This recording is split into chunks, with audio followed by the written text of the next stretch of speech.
Hey everyone and welcome. So today we are going to look at Leetcode question 700, search in a binary search tree. So stay tuned.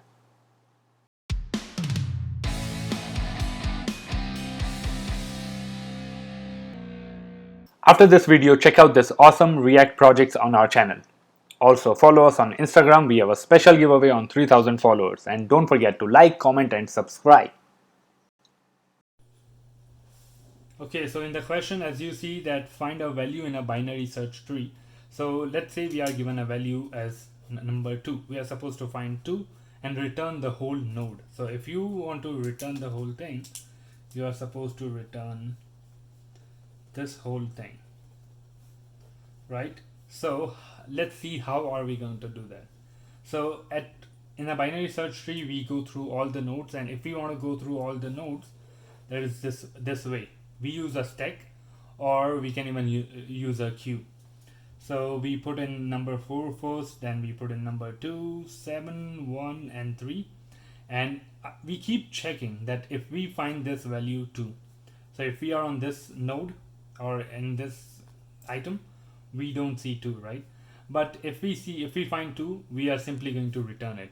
So I'll show you in the code how it works, and I'll explain you more there, but I just wanted to show how this is. So okay, I'll see you there. And welcome. So let's look at the question.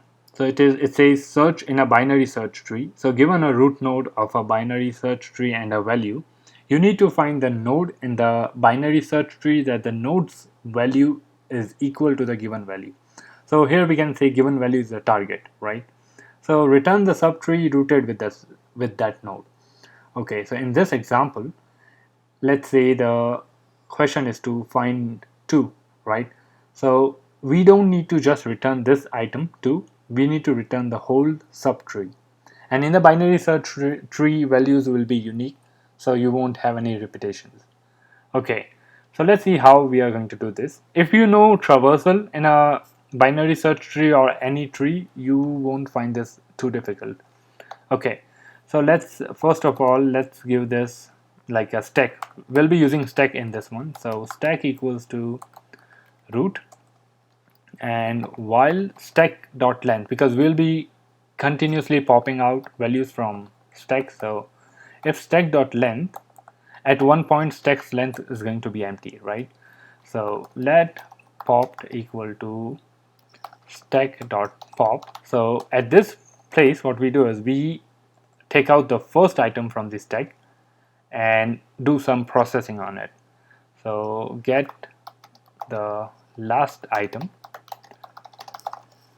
from the stack, right? So in this case we will be having root, and what we do is we pushing the value of left and right into our stack.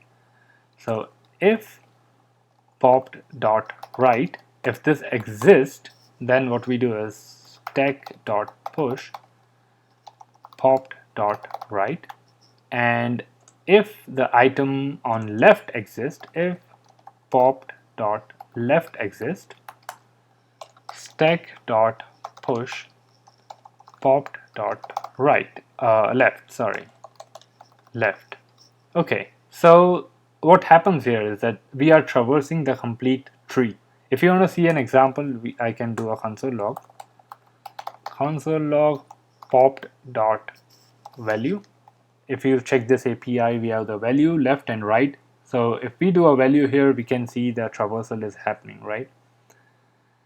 4, 2, 1, 3, 7. So this is how we are traversing. This, all the left items first and then on the right one, right? So this is happening, like right now the traversal is happening. We can do it in a better way as well, but yes, right now it is happening. If you do a shift, you'll see that it's popping in the right way as we expect, but it would be like 4, 7, 2 something. Yeah, 4, 7, 2, 3, 1. Okay, so this is happening in the way we expect it to, but it doesn't matter. Pop or shift won't matter here. Okay, so the question is to find the target, right? So if popped dot value is equal to value, which is the target, you simply need to return popped. So if I run the code here, it says it's a wrong value, right? A wrong answer, right? So let's see what exactly it says. Undefined. Okay, so if we return popped, okay, so first of all let me do a return null if there's nothing found, because it's something is supposed to be given away, right, or pushed out there. Okay, so run the code. It is going to give a empty array, which is right, and if I submit it, it's going to be accepted. Okay, so the thing is that we need to definitely return something. If you don't return anything, because in this case number 5 doesn't exist in the binary search tree, so you are at least supposed to return a null. So yeah, this was the example of a binary finding in a binary search tree, and this is a simple one or an easy one in a Leetcode way. And tomorrow we might try something different. So stay tuned and let me know your feedback. What do you think? And if you haven't subscribed to our channel, don't forget to subscribe it, give it a like, and also comment what do you think about this video. I'll see you next time and have a good one. Bye bye.